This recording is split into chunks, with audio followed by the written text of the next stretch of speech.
Despite its small size and its low population, Bremen still proves to be an interesting place within 10 towns. It is, of course, one of the towns that make up 10 towns. There's a lot that's missing from the town, though. A lot of lore and history has been stripped out in favor of streamlining the module. Rime of the Frostmaiden weighs in at over 300 pages, so it only makes sense that they had to cut some things out. However, in true Lunch Break Heroes fashion, we're here to add some of that back in and make it a much more meaningful and fun experience for you and your players. I don't know what year it was, but Bremen was founded by a guy named Rolf Bremen. It's a bit narcissistic to name a town after yourself, but here we are. Bremen has always been a great place for prospectors who come to pan for gold or look for knickknacks here and there in the banks of the Shalescar River. As stated in the module, Bremen suffers yearly floods along the Shalescar River, and it has built its town to accommodate this. Nobody builds their house in the floodplains, and those that are near the river are built on stilts. So when you're describing the town to your players, be sure to describe maybe some old sandbags piled up here and there, houses on stilts near the river, and whatnot. As I said, prospecting was a big thing for Bremen, but not so much anymore. As you know, over the last 2 years, Aural's everlasting winter has frozen basically everything, and as such, prospecting isn't such a hot thing to do right now, pun intended. You can't pan for gold in solid ice, and so people just aren't coming here to do it. Now, because of that, a lot of the town's income and economy is kind of tanked. There's a lot fewer people here than you would find in years past. The taverns and the inn and all of that, they're kind of suffering financially as a result, so be sure to wrap that up into your descriptions as well. Let's talk about some of the locations that you'll find in Bremen. First up, we're going to have Thurdenne's shack. This is not in the module. This is something that we are adding in back from previous editions. Now, Thurdenne was an old woman who came to Bremen and decided to build her house on what's called wet rock. This is an outcropping of rock that is at the juncture between the Shalescar River and the lake Merduldan. She built it on stilts to keep it from being washed away, but that didn't stop extra high floodwaters from knocking her house down. In the 15 years before her death, she built that house again and again, no less than 6 times. She was very determined, to say nothing else of her. Because of her reclusive nature, a lot of the townsfolk thought that Thurdenne was a witch, but that couldn't have been farther from the truth. In fact, Thurdenne was simply a woman on the run from an abusive husband down in Waterdeep. Like I just said, Thurdenne has passed away. She did so of natural causes. She was, in fact, pretty old. Now, her house still stands, and it's gained a reputation for being haunted. But while that keeps the locals away, it doesn't stop the Dwarves of Ironmaster. Ironmaster is a settlement further down the Shalescar River, by the way. It doesn't stop the Dwarves of Ironmaster from using it as kind of a home base during their fishing trips in Merduldan. So while they're out hunting the knuckle-headed trout, they're kicking it back in Thurdenne's shack. So they know all about this place and what's in it. And we're going to talk a bit more about that in just a little bit. The next place I want to add back in is Ewin's Trinkets. This is a little shop along Shalescar Street, and it's run by an elderly halfling named Ewin. He bought the shop a long time ago from a wizard who was running it previously after he had a few lucky days along the banks of the river. He pulled up some gold and decided to just, buy a shop. Now, because the shop was owned by a wizard, Ewin figured a lot of the stuff there might have been magical, and he spent the past years of his life trying to figure out what's magical, what's mundane, and he hasn't had a whole lot of luck. He's not the smartest fellow out there, but he has found at least one tiny chipped teacup that can heat any liquid that gets poured into it. Pretty handy, if I'd say so myself. Aside from a whole might-be magical items, Ewin deals in a lot of mundane stuff, things that wash up along the river, or at least did before, the winter and all of that. He also buys a lot of stuff from adventurers that come through every now and then. If your party decides to go in there and hawk some wares, he's going to try to buy stuff back at about 50% of what's listed in the player's handbook. If any of those items are gems or magical items, he'll bump up his offering to about 75%. If your party decides to buy anything that's in this shop, they've got about a 5% chance of finding a magical item. All right, next up, let's talk about Five Taverns. This is 5 taverns all right next to each other, each one created by a brother who didn't want to work for any of the other brothers. They couldn't decide who was going to be boss, so they all decided to be their own boss. Talk about market saturation. Bremen's got the most taverns per capita of probably any place in the world.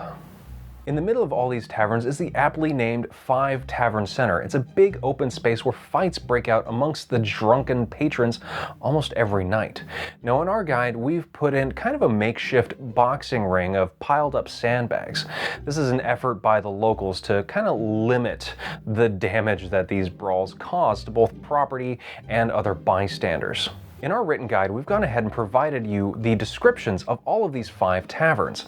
You can find a preview of this guide down in the description below because we felt that we needed a bit more than just the names which the module provided. We wanted to give them a bit more pizzazz, a bit more character, a bit more interactivity.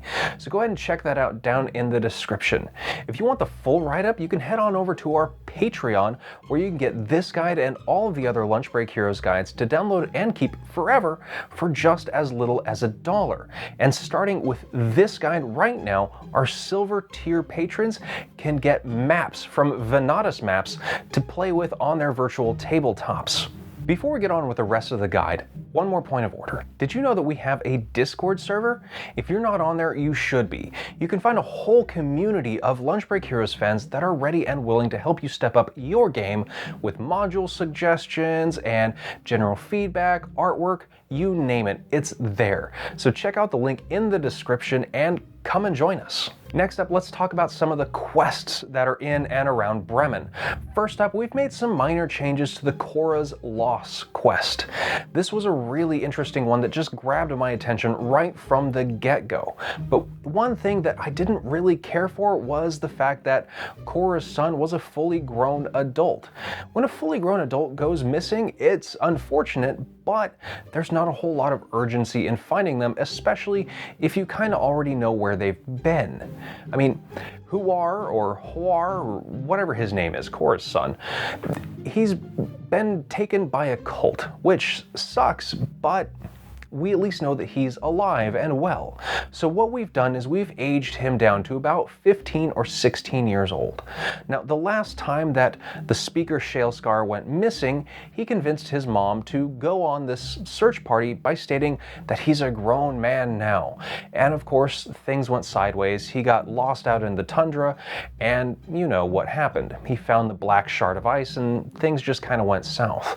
Cora immediately noticed a change in his demeanor when he returned home. He was much more sullen and moody than usual, much more than a normal teenager. And he was seen muttering to himself when nobody else was around. Definitely strange stuff. Now, Cora still found the black shard in his bedroom, but when she touched it, she heard this disembodied and malevolent voice ring out through her head, and she became nauseated. She immediately withdrew from this black shard that really didn't seem to like her. Huar, or however you pronounce his name, immediately came rushing into the room, almost as if he was alerted to her actions. He took the shard, and the rest is as is written. The cult members came and basically took him away from his home. So here we have a distraught mother who will share her woes on a DC 11 persuasion check, and she's going to be really apologetic about bothering you guys with these woes, but if you could maybe go and find out if her son is at least okay, she'd be super appreciative. And of course, if you can bring him back home, all the better. Next up is a new quest that we've added in, and it's called Shalescar's Skin. Now, as written, Dorbelgriff Shalescar, the speaker of Bremen, kind of the local mayor, has gone missing twice in the last month, and search parties have been sent out, and they've found him wandering around the Shalescar River with no memory of how he got there, or at least that's what he said.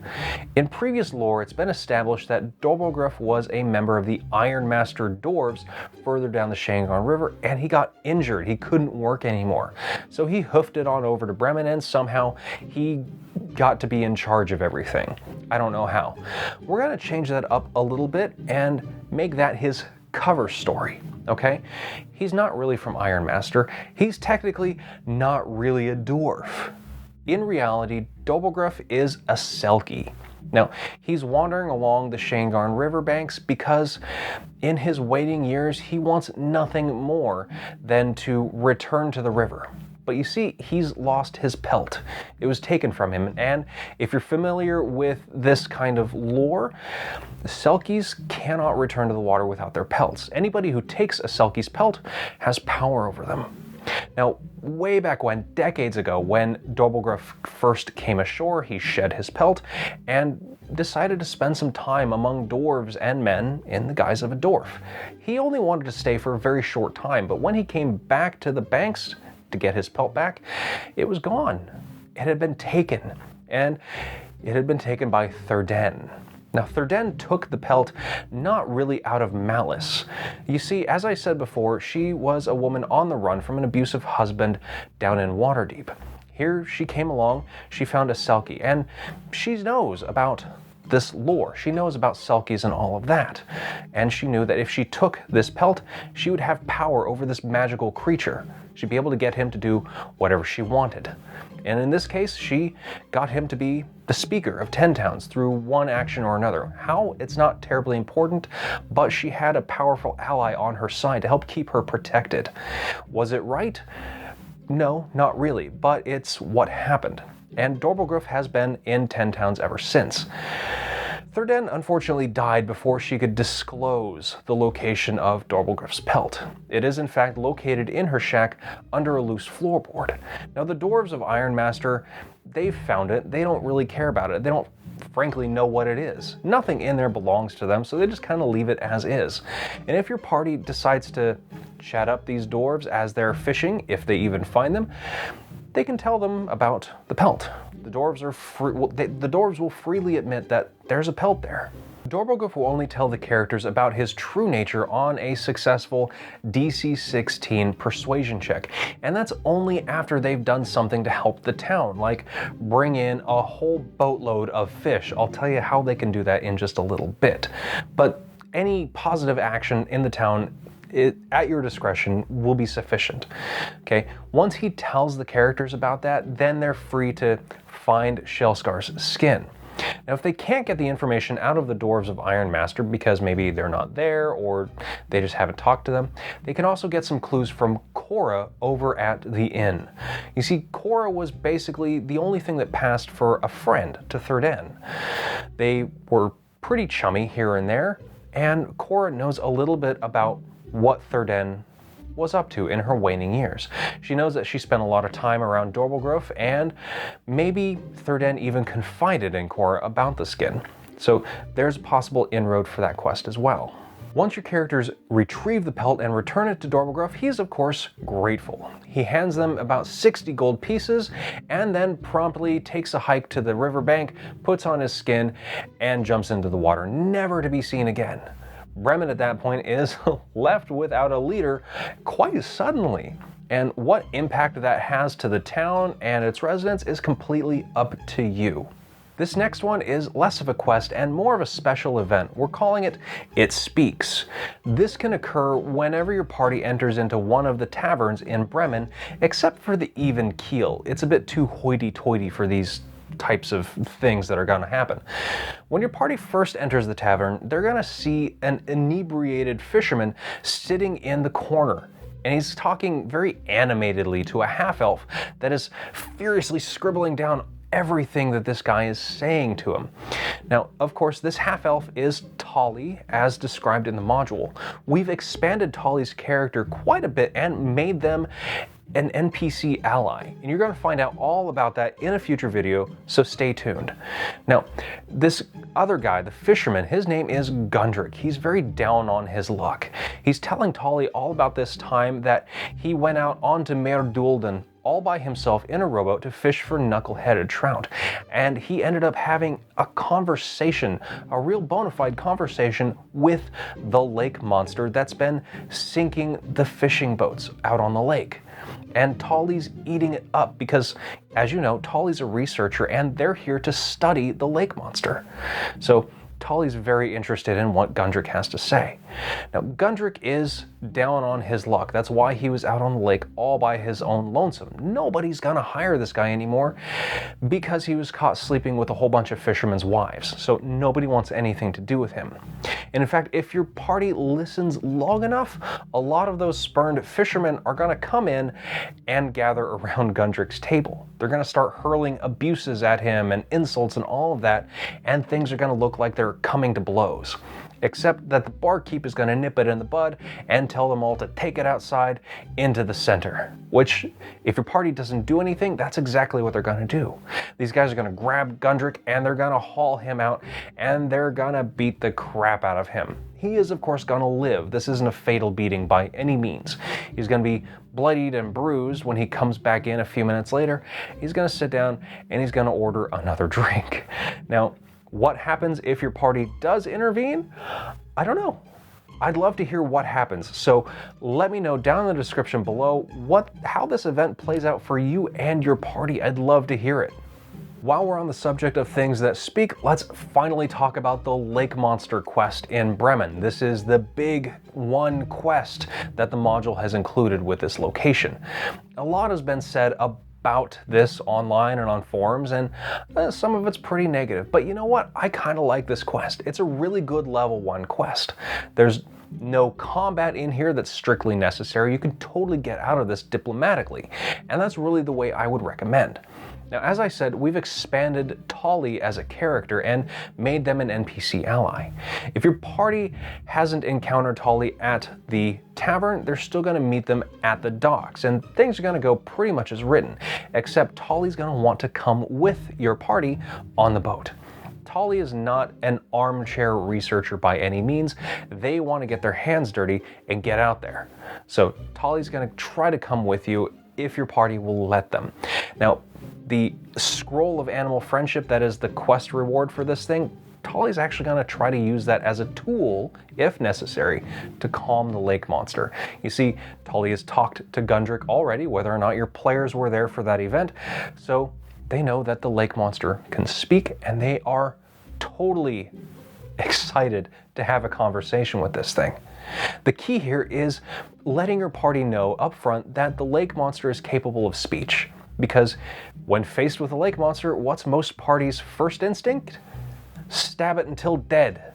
But that's not necessarily the best outcome here.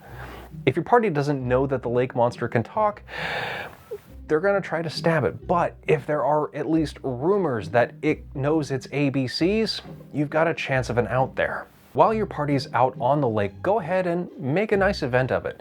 Use the lake events chart to spice things up and make things interesting, but no matter what you do, go ahead and always run the Clever Beast event. That's why they're out on the lake to begin with. Don't leave that to chance. You don't want to spend an entire game session where they're out on the lake fishing for knuckle-headed trout, and then everybody has to go home because you didn't roll for the Clever Beast. Go ahead and run that no matter what, especially if Tolly is in the company of the party. Now, when the beast does surface and start interacting with your party, have an idea of how you want the beast to behave. It could be hostile at first, it could be friendly. It's up to you, but don't leave that to chance. Figure out how you want to run this thing beforehand. If your party isn't murderous and they end up getting a peaceful outcome from this whole thing by convincing the lake monster that it doesn't have to sink boats anymore, the lake monster is going to be grateful. It's going to dive down deep and it's going to grab a whole bunch of fish and fill the party's boat with it that they can bring back and sell. Now this is another thing that Dorblegriff Shalescar will be very appreciative of. All of those fish, that's a lot of food for the town. That's a lot of income for the Scrimshaw crafters and all of that. So that's another inroad for your party to help out and convince Shalescar to share his Selkie secret. Additionally, if your characters can find a peaceful resolution to this whole thing, Tali is thrilled. Now, Tali is a researcher from the College of Olem down in Waterdeep, I think it is. So Tali's going to try to offer them any university assistance that they can, provided that your characters will allow them to accompany them on their adventures. Now, Tali wants to continue their research all across Icewind Dale of the flora and fauna, frozen though it may be. So your party can also even get a small salary out of Tali of about 10 gold pieces per week. Now, that's not a whole lot to buy anything here or there, but invest it wisely and it could pay dividends. And you know what also pays dividends? Clicking the subscribe button down below if you haven't already. We've got lots of guides coming up for you in the future for Rime of the Frostmaiden, Curse of Strahd, and anything else that I think would be fun to make. So click that subscribe button and I'll see you back here next time.